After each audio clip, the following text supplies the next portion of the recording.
Hello and welcome back to Laughing Through the Pain, Navigating Wellness with me, Richard L. Blake, and for some reason Andy Esam, who's making a funny face at me. Why are you doing that?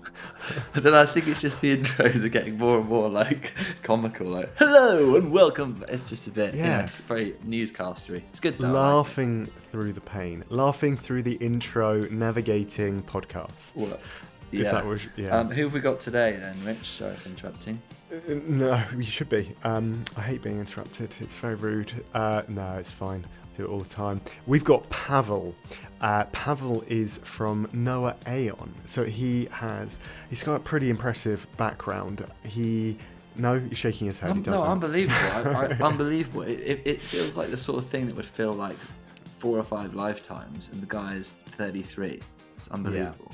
Yeah, so he was a former professional cyclist. We didn't go into that too much, but that's the first I've heard of that.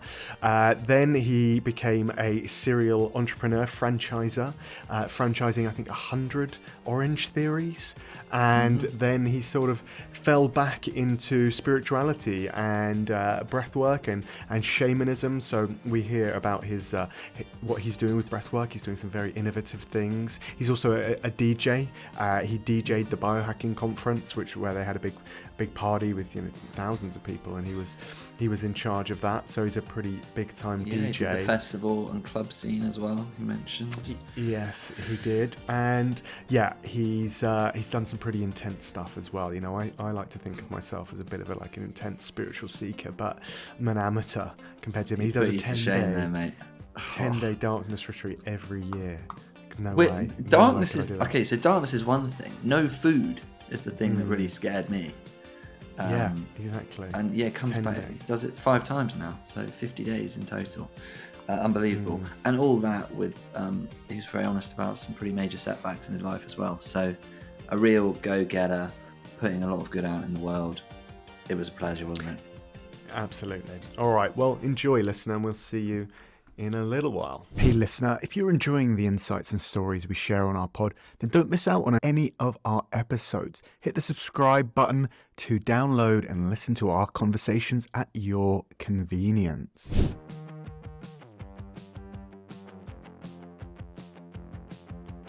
Pavel, we're going to start you off with a nice hard-hitting question. Could you explain what breathwork means to you and its benefits? Yes, I like this. Breath is life. And, I always say this, breath is what you're born with and breath is what you die with. But what you do between the first breath and last breath is what determines the quality, the awareness of your life. And so the minute that I took charge of my breath, aka going from the unconscious mind into the conscious mind, which I think the breath is the lead, gateway to this, I realized the immense power that I have. And I'm not talking about egoic power, but just self-confidence, knowing, understanding, and hearing all of these insights that our whole life we've been maybe not listening to or paying attention to. And so if there is one thing I truly believe that we can learn from, it is our breath.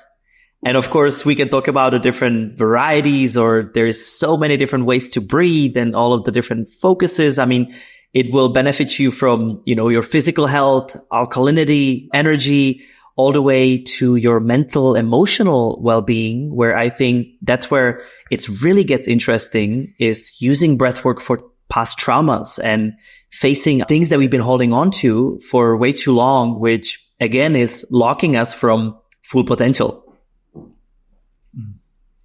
So how did you come to breathwork? So there was this time when I was born, I took a first inhale.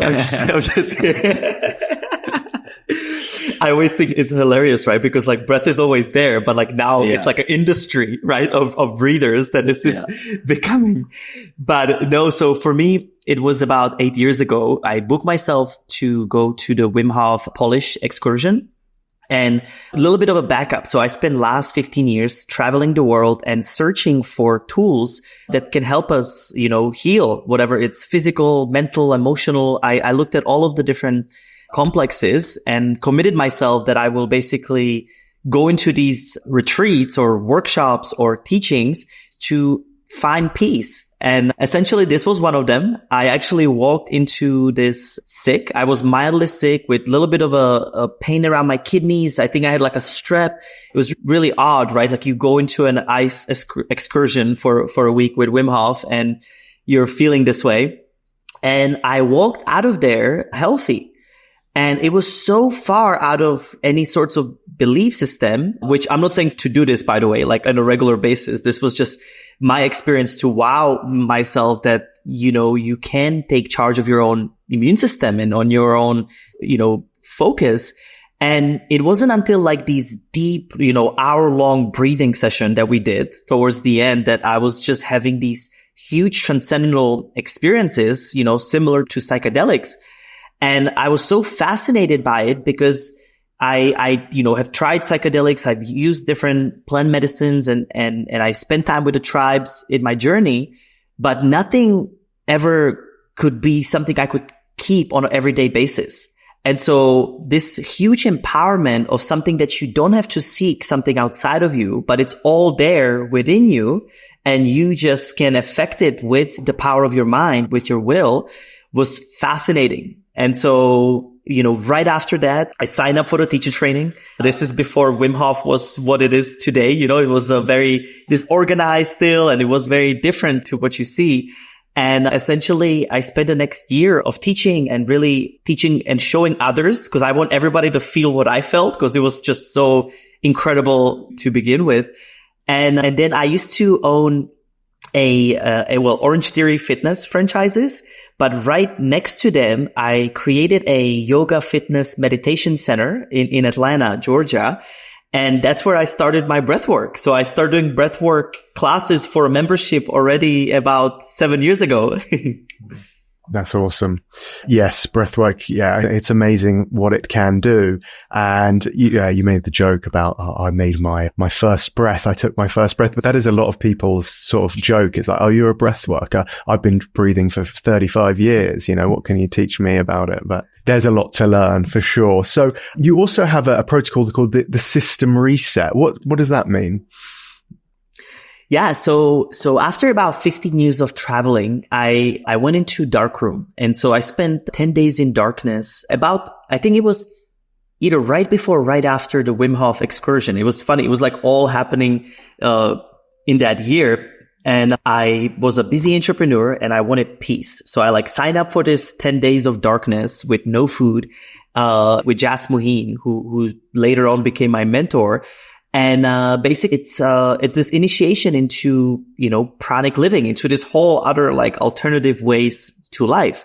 Now, it took me about 7 days to finally surrender. And it was after Wim Hof because I was doing breath work in there. That was some of the deepest states I was able to access, like this DMT type releases because of the darkness, right? There was no food and no light. So you could really see the difference. And so this one session, 7 days in, I finally just surrendered and I start crying and purging and I went into this beautiful state of bliss. And for the first time in my life, I wasn't worrying about what other people thought. And I came into a place of who I am, not for what I'm not.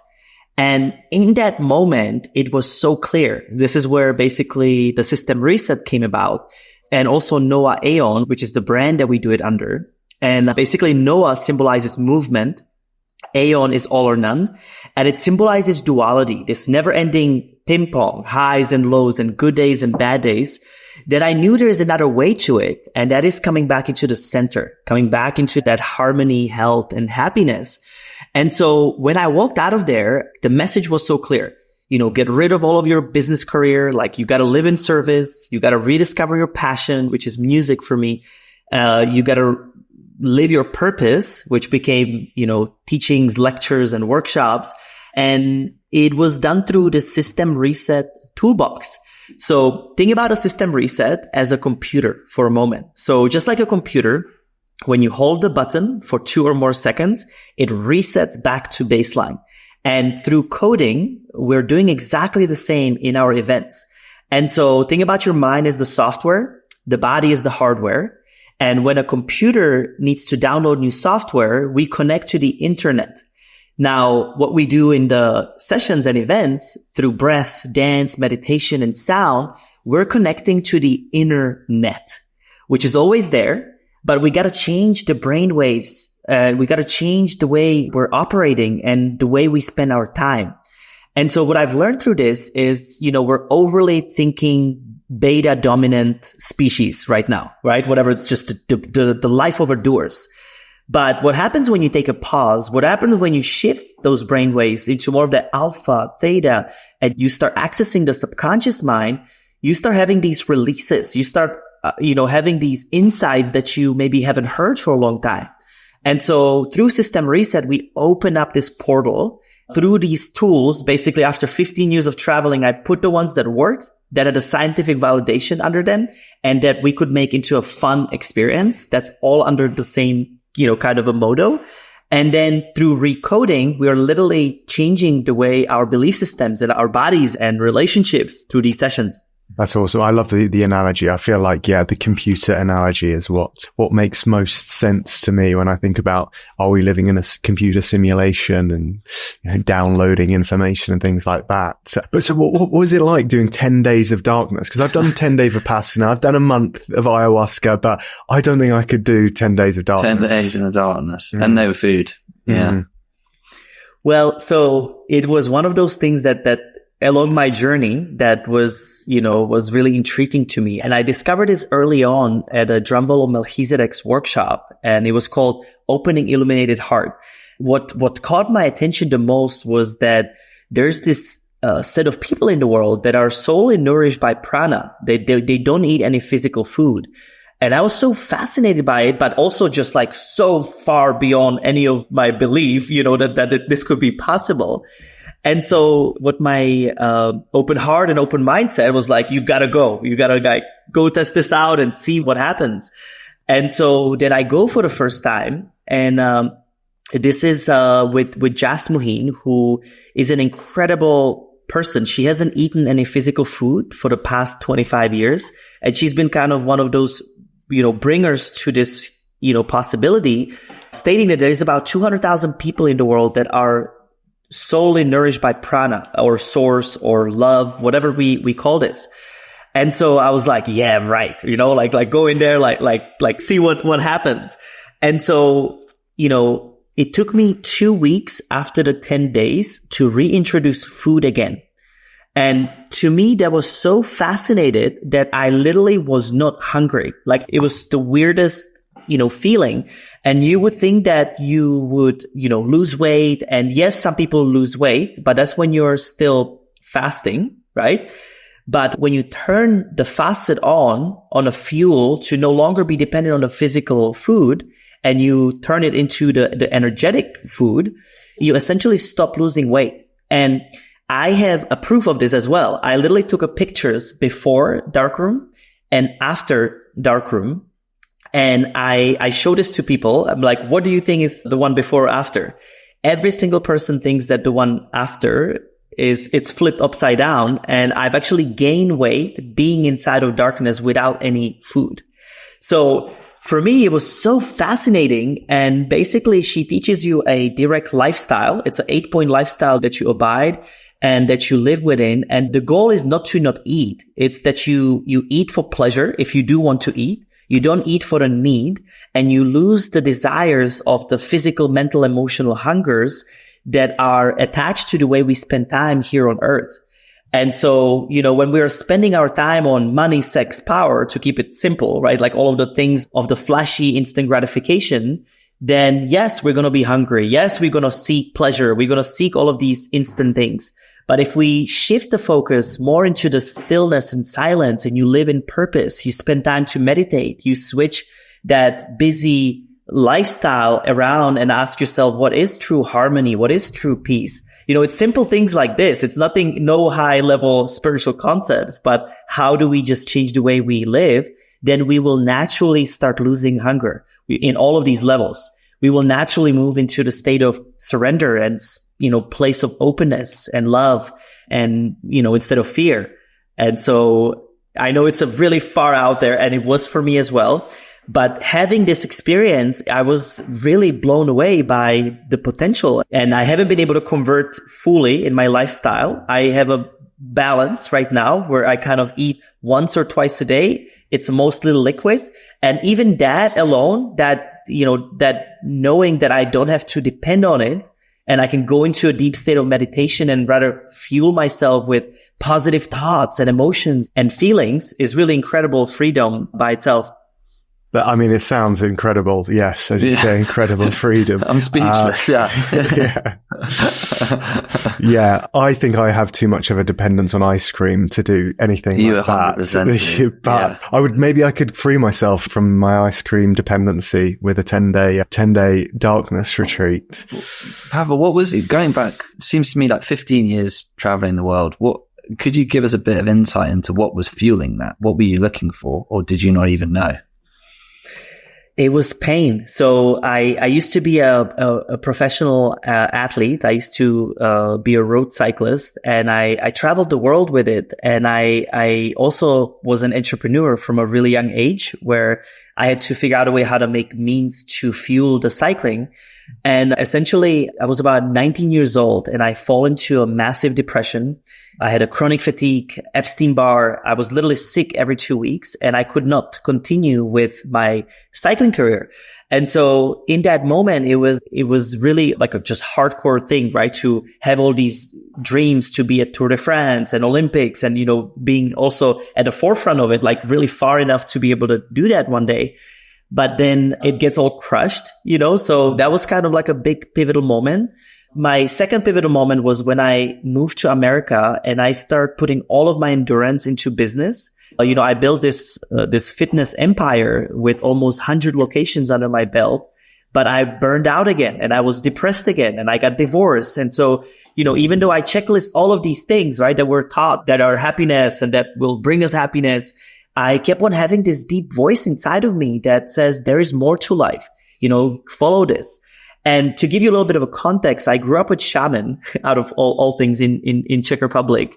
And so my mother was the first inclination to spirituality and yoga and Vedas and a lot of the traditional stuff. But I always thought it was weird. I put it on the back burner, and I didn't want anybody to notice. But while I was even cycling, I kept on reading books, and I kept on being intrigued by this topic of mindfulness and meditation. And I joined a few different groups. I went with the gurus. I spent a month in India, where I traveled through different ashrams and really living that whole lifestyle. I've done, Zen master training with the Japanese samurais in Japan, in Kyoto. I spent a month with the psychics in Brazil, with literally in this psychic village in the middle of nowhere. So it led me on a really interesting, pathways. But what I've learned from all of these travels is that life is so much more simple than we make it. And life continues to give us feedback on every single level. And I basically brought these levels into 3 different ways of how we operate. And I call it the me, we, and be. And what I mean by this is me is the individual consciousness. This is your physical health, mental health, your emotional health, your spiritual connection. Then you've got the we, which is the relationships that we have. This is also the environment that we live in, the air, water, anything on the outside impacting inside, and also the social structures. What is the belief system of the countries that we're part of, and so on. And then the B is the supra consciousness. This is if you keep on zooming out on our existence, right? It can go infinitely deep, and we can't even comprehend that. But essentially, if you simplify it, we operate in these 3 different levels. It gives us microcycles and macrocycles that will keep on coming back to us and giving us the feedback based on what we need to receive. And so my whole life, I spent running away from problem, running away from pain, right? Hiding the pain and not talk about the pain. But then in a dark room and through this, I start realizing that it's actually where I need to look into, right? And so then I start looking into negative thoughts, negative health, like an Epstein-Barr, and figuring out how to fix it. And I came up with this simple framework that anybody can kind of look where they are. And essentially, it's a 4 steps. It's super easy. It's a wake up, clean up, power up, and rest up. And essentially what it does, you first wake up. You look at all of the most prominent things in your life, whatever it's relationships, whatever it's something simple as your blood work, right? Maybe you are low on vitamin D, high on environmental toxins. It gives you a data set so you can bring the power back to you. The second part is clean up. This is when you detox the toxins, when you get rid of the negative relationships. If you keep on thinking that you're not good enough or that you can't, right? You get rid of that thought. So that way you can power up into the third phase. And this is when you bring vitamin D supplement. This is when you bring new ideas, new thoughts. You go into the offense so you can rest up, which is the fourth phase. And that's the reassessment, understanding where you are, taking time for yourself and unhooking from all of this busy world. And so through these steps, I basically start understanding that everything is an opportunity to grow. Everything is an opportunity to learn. Everything is an opportunity to give the power out or keep the power in. And so this is just a simple way of how we teach this and how we do it in our events. So people understand that, nothing is by coincidence. Thank you so much for being so honest about all of that. It's a hell of a journey you've been on. Absolutely extraordinary. Yeah. I know it's really interesting that the journey of the athlete and the entrepreneur, you've kind of done too. I know a lot of professional athletes. Yeah. They have successful careers, then they retire age 35 and they slip into a deep depression because nothing can match that high of performing in front of the crowd. Or the entrepreneur thinks, I'll be happy once I, make my $10th million. And then they slip into depression. But you've had those both so early and at the same time had that sort of spirituality to fall back on because it was something you grew up with there, and now you've dedicated your life to it. And you're also a superstar DJ, aren't you? That's a big part of your thing. So I don't think anyone's really doing breathwork and music like you are. So tell us how music comes into your work. So in the process of unhooking, as I like to call it, which happened for me in Darkroom the first time, for the first time, I had a time to think. I had a time to think about the past, about the future, about the present. And basically, just to give you a quick background on this, how I occupied my mind in the darkroom, I spent the first half going backwards. So I would literally think about all of the different situations I could remember and who did I hurt, what hurt me, and just like really marinate on it, because otherwise I would go crazy with the monkey brain. And then, but the last few days of the darkroom, I start spending about what are my dreams? Like, what do I really want? And like, where do I want to go?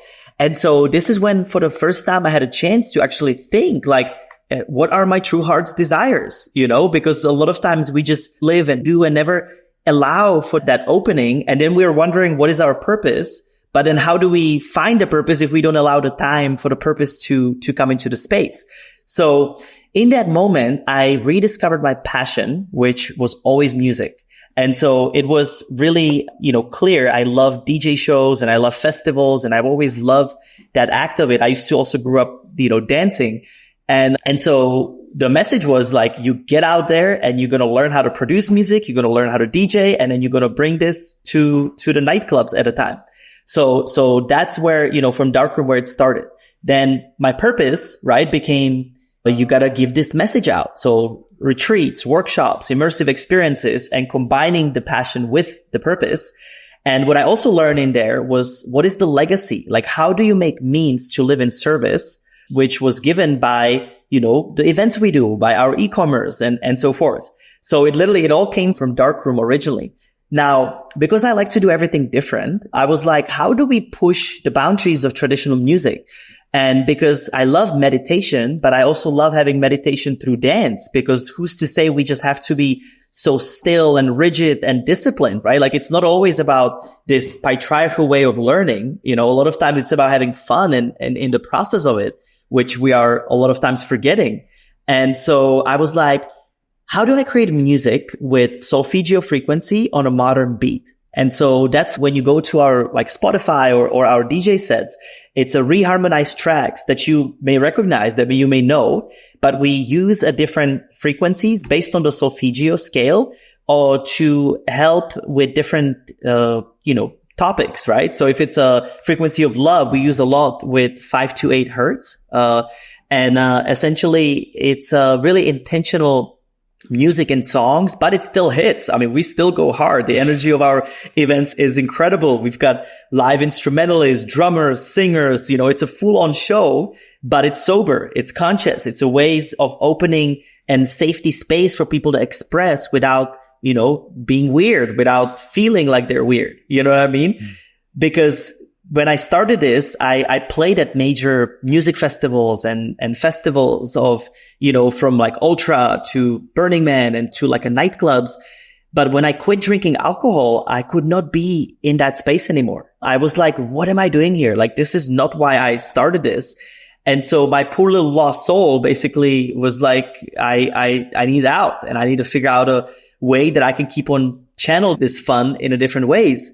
And that's why now, we curate our own events. We do also festivals. We also do conferences and all of these different things. But generally, we have our own stage, or we have our own environment that we can contain this. So it goes within the environment of what we want to do. What are Solfeggio frequencies? So Figgio is somebody that has played with frequencies quite a bit. So there's a whole scale. There's anything from like 174, which is like a pain reducer, all the way up to like 980 something. I would have to have it in front of me. But the one that's kind of most utilized has been 432 hertz. A lot of instruments are tuned to that. And it's believed to be like the closest thing to God or to oneness, to this universe. And essentially, from my research on this, when you use 441 hertz, like the standard that actually has been set up by Rockefeller family in the 20s, it was set up to be the standard sound for radios, TVs, music, and so forth. Now, think about 441 hertz. I don't use it enough anymore, so I don't even remember the frequency. It's like if you are driving in a car and you're listening to a radio and you are in between cities. So, the radio starts muffling, right? Like before it hits the next city. And so the same thing is 441 hertz does to our brain. So it's a distorting sound basically that we're putting in. Now, anything that's even just a little bit different from 441, maybe let's say 442, just an even tiny bit different than this standard, it becomes a sound that's closer to God, to universe, to the sound that we are, meant to listen to and progress with. And so I don't want to be a conspiracy, but I think it is made by design in a lot of ways, like what we're using. And essentially, when you start playing with these frequencies and intention, I truly believe that sound can heal the world. It's the one thing that we all have in common. And it's the one thing that even from a biblical ways, right? At the beginning, there was a word, and word, whatever sound, frequency, vibration, right? That dictates our existence. Yeah, I think that's really interesting. And I think that you're bringing something new in, the ecstasy that a lot of young people are giving up, because supposedly a lot of young people are not drinking. I've just seen a statistic that the percentage of young people who don't drink has gone up from 14% to 21% in the last 5 years in the UK. So can you say more? Because breathwork, I think when most people think about breathwork, they think, oh, it's just going to help me relax. That's it. And now people are also starting to think more about like conscious connected breathing. Oh, it's going to help me as a replacement for therapy, but you're doing more than that. What else are you doing with breath work? Yeah. So I always like to say, like, we use breath as the guidelines. Like, breath is just a tool, just like some people use, vitamins, minerals, nootropics, right? It's a tool that we get to certain states, but the main why is really recoding our existence, because everything is, computers are an extension of us, right? And so if we think about how computers work for a moment, and we have a certain amount of apps, for example, on our phone, right? When you don't use an app, you hold the app, you exit out of it, right? And so really, I see the breath work as a way to get into these alternative states, to change your brain waves.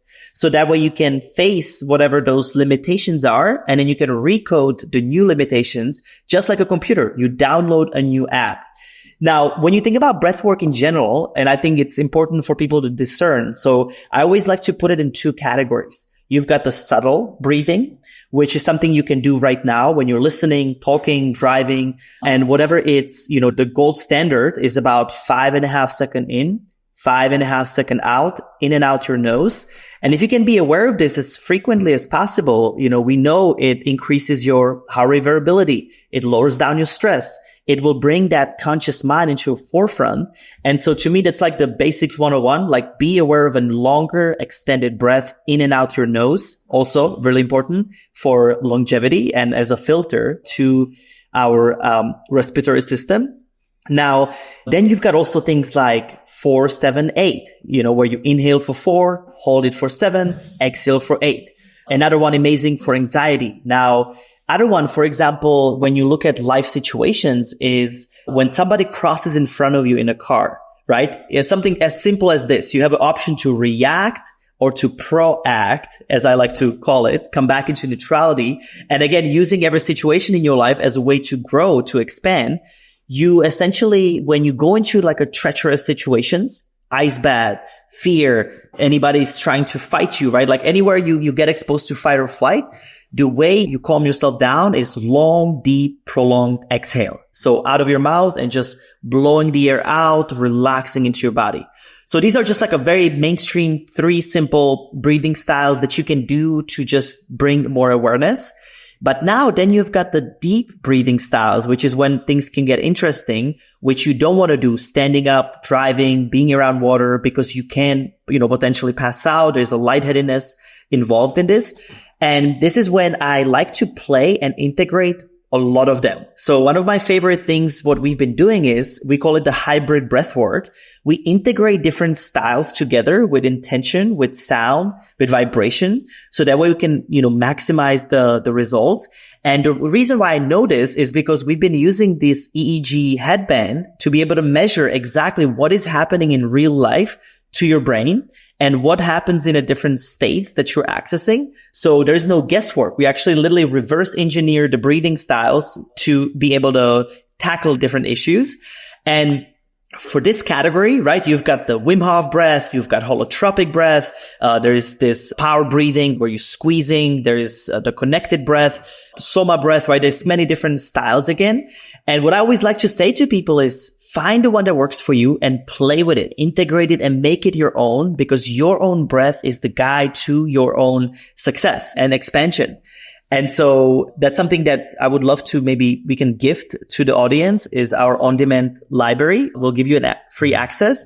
And I've got over 80 hours of recording in there that will give you whatever you're looking to, but you can definitely try all of the different styles so you know which one works for you. That's very kind of you. Thanks, Pavel. And it's clear you're incredibly in tune with your body and how things impact on your body. For those who aren't, what would you say in terms of how to know if you found the right breath work, or will it be incredibly obvious? Absolutely. So the number one thing is questioning everything. So I always say, like, if there's one superpower that I have, it's to question everything and everyone and every intention all the time. And basically what I mean by this, it's simple questions. So does it work or does it not work? Right? So start learning what this feels like in your body. For some people, they feel it, they hear it, they sense it. The senses, project into our life in a different ways. But what's really important is start everything with question. When I'm not sure in life, I ask, what would love do now? So simple. If I'm not sure what my purpose is or what the right breath work is, I always do it. I feel it. But I also ask, is this breath work limited or limiting, or is it limitless? So step number one is always questions. Now, at first, you might not hear the answers or you don't feel sure about the answers. There's always answers inside of you, but you're not going to get them in that dominance of your beta brainwaves. Because what happens with our mind, the highest level of our ego is a spiritual illusionist that justifies everything. By the way, that's like one of the biggest fears to our world is this never-ending justification and righteousness, which does not come from our true self. That comes from our build-up ego to be right? The need to be right. Now, to bypass that, we have to change the brainwaves, the dominance of our brainwaves. And, that can happen through a subtle meditation. But for most people today, you got to do a little bit of a deep breathing. And so I even say, like, if you just do 15 deep inhales and exhales, let's say like the basic retention, And at the end of these 15 inhales and exhales, you hold the breath on inhale, and then you sit down or lay down and you squeeze from the center of your power. So that way you can connect to that brain that guides the action. Then you move the energy to your heart, and then you move the energy to your brain. So that way it's like a heart, brain, gut, right? Like you've got all three of our centers. And then you slow release exhale. Even something that simple, just one round, will change the brain waves. The minute you close your eyes, you're closer to alpha state. Again, like with our research, we can tell literally what's been done. And then also, if you add visualization, then you can start stimulate the subconscious mind, more of the theta brainwave dominance. And so when you think about it, right, like how do I start and where do I start? It's first like allowing the space and time for it, right? So you take few minutes off and you self-discover, self-question. And then it's being consistent with these times. And I can share with you a very simple cyclical tool that I use. And I call it a process of unhooking, which allows me to constantly be able to live by my highest path. And for me, it's once a day, first hour of the day, I just spend by myself. I go into breathwork, meditation, nature. I use some of my biohacks, like light therapy and red light and beyond. And essentially the first hour of the day is the key to determine your choices and consequences for the day to follow. Now, once a week, I spend full day off completely out of the digital world, physical world. So I detox physically, digitally, mentally. And the first half of the day, I spend it just by myself. The second half of the day, I bring family and kids as well. I have 3 kids. And essentially, I go back in a week and then I focus on the next week forward. What happens in those times is I'm now used to receiving these insights, receiving all of these directions, which I used to mute. Like it just wasn't there, right? I just thought whatever I'm doing is right. But now I feel and I see that direct response because I allow this time for it. Once a month, I spend 4 days completely off. And I'm just coming out of this. After our crazy European tour, we did 15 events in 7 days in Finland. And I flew the family to Italy. And so for 4 days, there was 0 cell phone. It was just us connecting, nature, hot springs. We were completely restoring. And what I do is I look back in a month. What have I loved about this? What would like to improve? And I'll go forward a month. What I want to do next.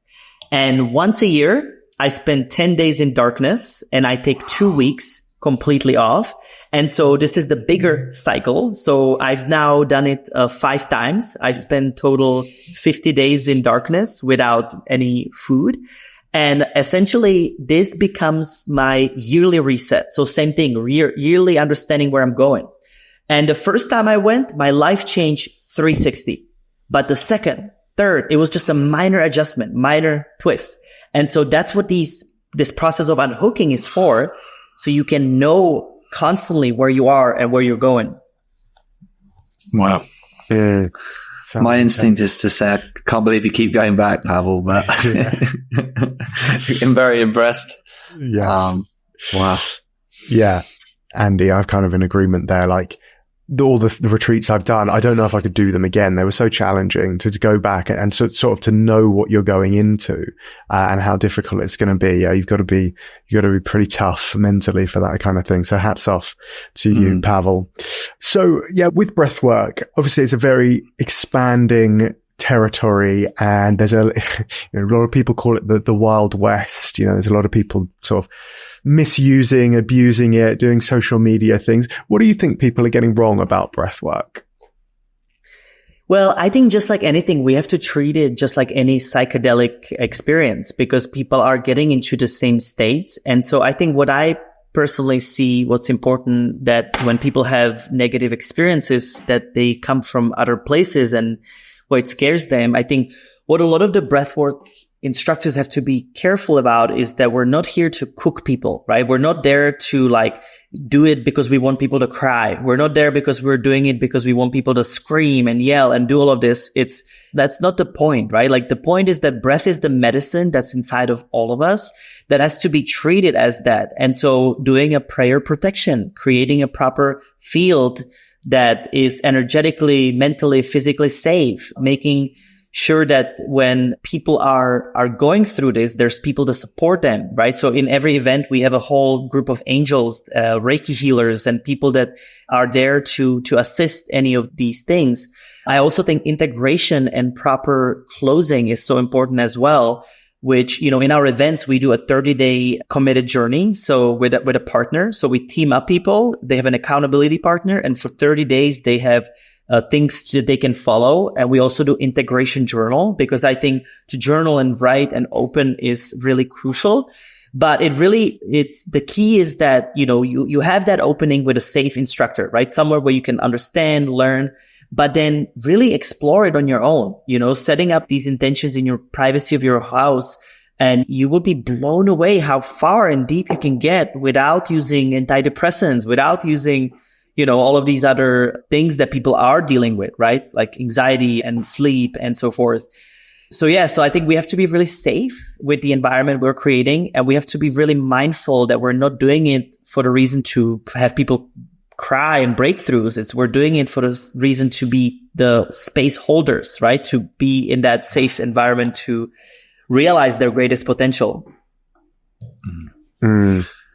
Yeah, absolutely. I like what your phrase there. We don't want to cook people.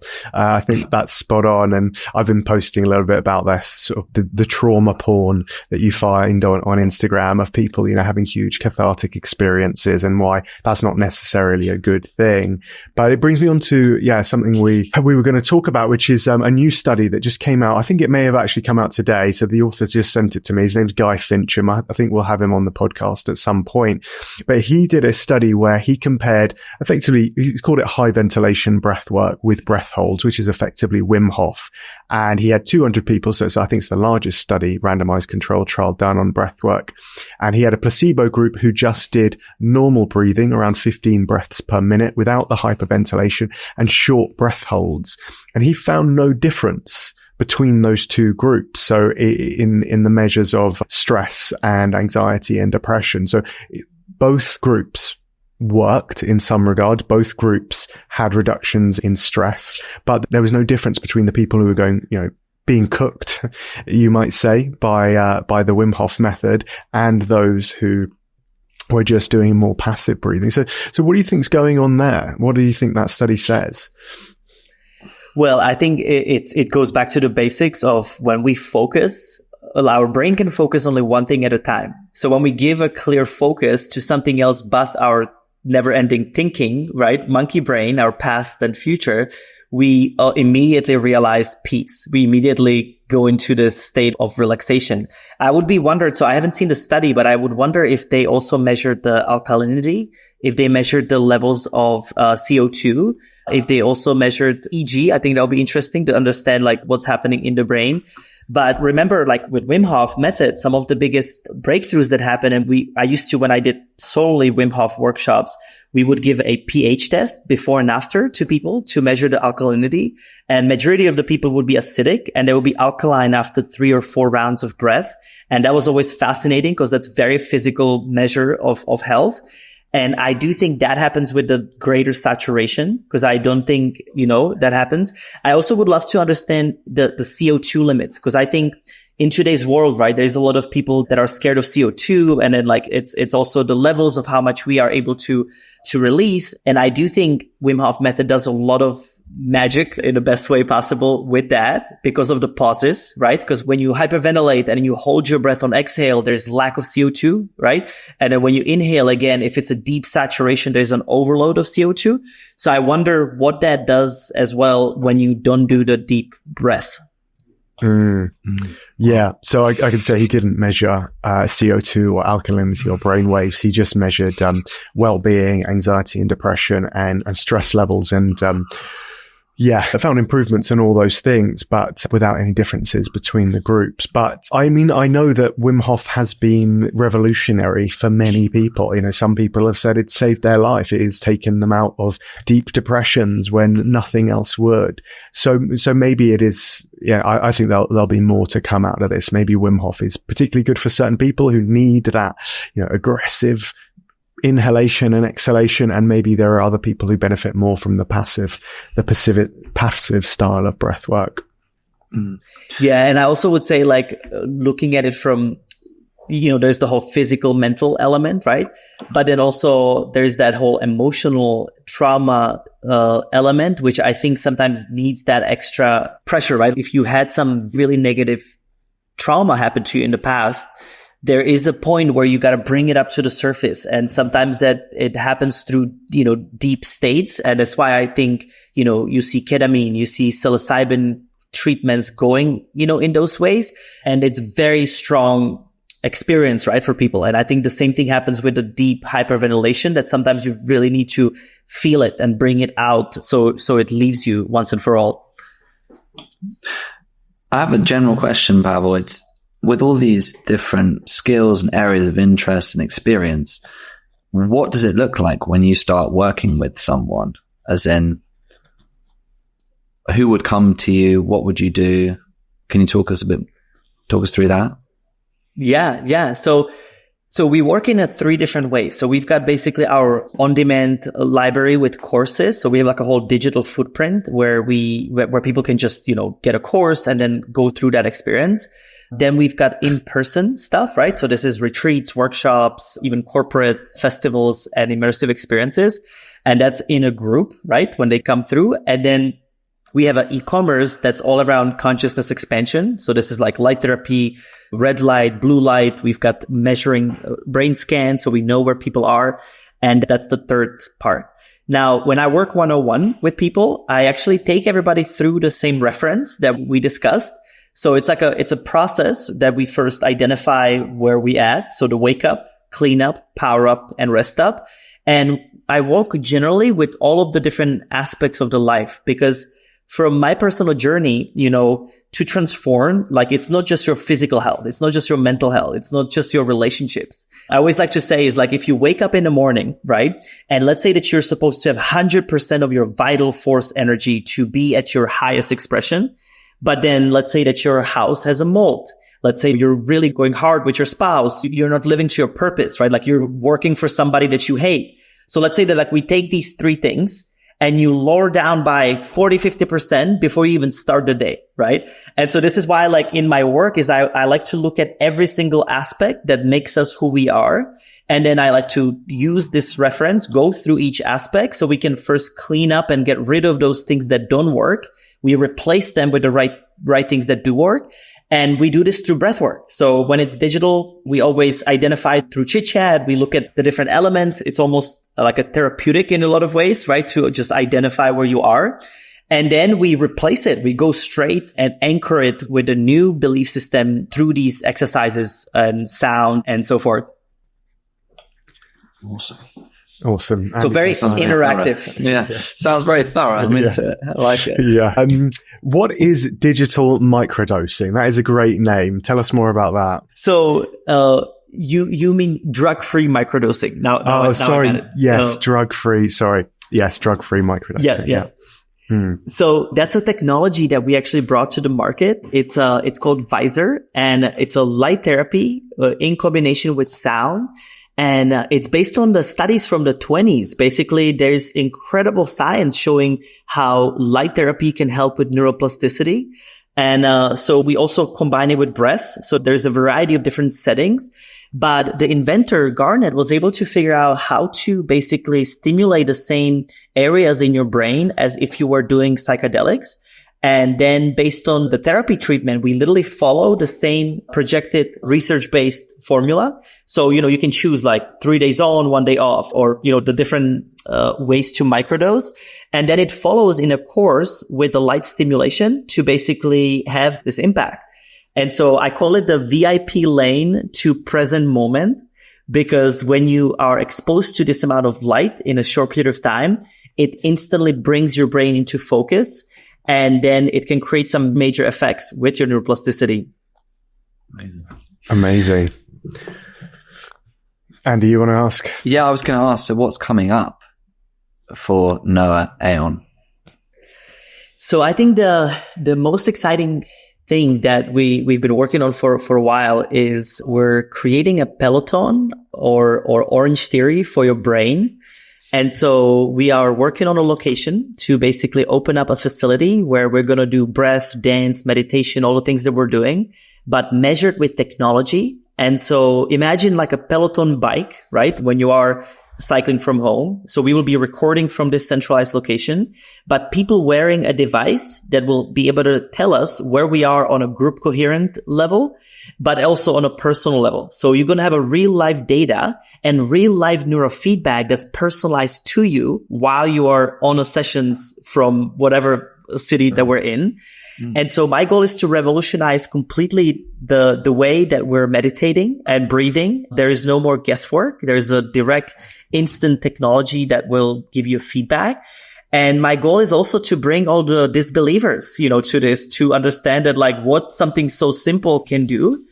And because I come from franchising, so I used to franchise, Orange Theory, and I would love to eventually start creating these facilities around the world that people have, modern church or whatever we call it, where you can come and dance, where you can come and experience. There's this whole community of people that are in this journey through self-transformation.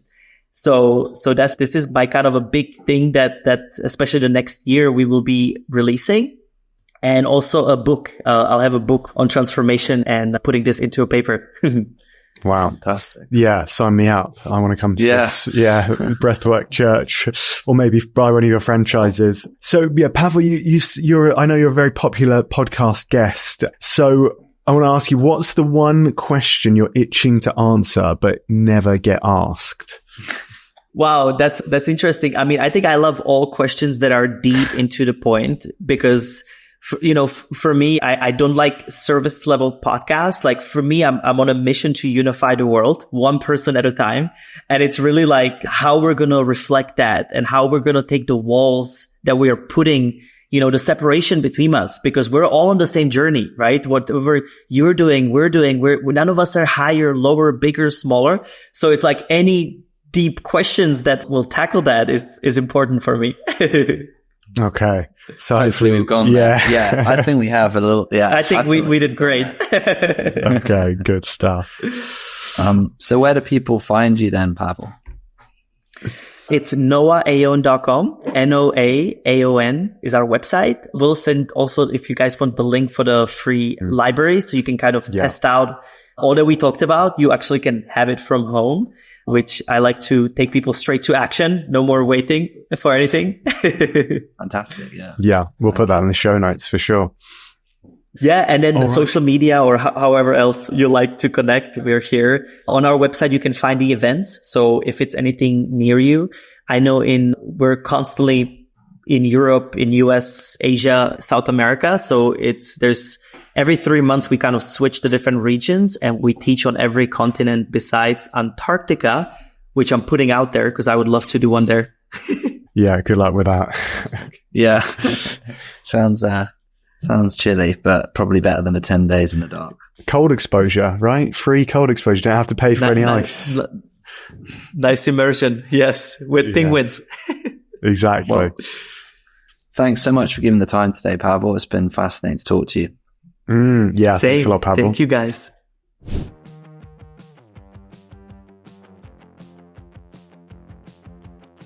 Welcome back, listener. I think you'll agree that more than lived up to the billing. And yeah, just traveling the world for 15 years is one thing, but then it's just sort of like what that leads you to do is just amazing. And and in terms of the way he follows his intuition, and if he feels something, he goes with it, achieved so much, so in tune, recalibrates with these 10-day darkness things. Just a fascinating existence, isn't it? Yeah, he leads a pretty big team as well. I mean, he's not just like a one-man band, he's got a company, an online platform, sells lots of things, and he just seems like he's able to do so much. He has a capacity, and I wonder how much the sort of the resets that he talks about. How he takes one day off from any sort of work and social media, and then 10 days off a year from food, and he takes 10 days off from light. I wonder if that's enabling him to do more than the average person does. Yeah. Are you thinking you might try the 10-day darkness foodless retreat? I don't know. I mean, I'm in a phase of my career where there's a lot going on, just finishing my PhD. So there's all sorts of things coming in that I guess I'm a little bit scared to let go of these opportunities. I feel like I need to be tapped in with the podcast as well. There's a lot going on with that. So maybe 10 days is what I need, but we could potentially hook you up with a microphone in the middle of the 10-day darkness retreat if you wanted to record an episode. Obviously, that wouldn't see you, might but be. Yeah, I'd be a bit mental. I'd be like, that might be allowed. Yeah, yeah. yeah. That would actually be very interesting. It sounds like he went through an incredible. The first one in particular, obviously, is so impactful and basically seemed to change the course of his entire life. So, yeah, amazing. Loved his openness. Loved his enthusiasm. What a guy. Hope you enjoyed it too. Yes, and check out those free resources. We'll link to those in the show notes. So, where can they find us? Where do they find Andy? us? Oh, I was going to ask you. Fine, No, I'll I'll ask you. No, you say. Instagram. I'm at Andy Esam. Rich is at The Breath Geek. Richard has a website, richardlblake.com, and another one.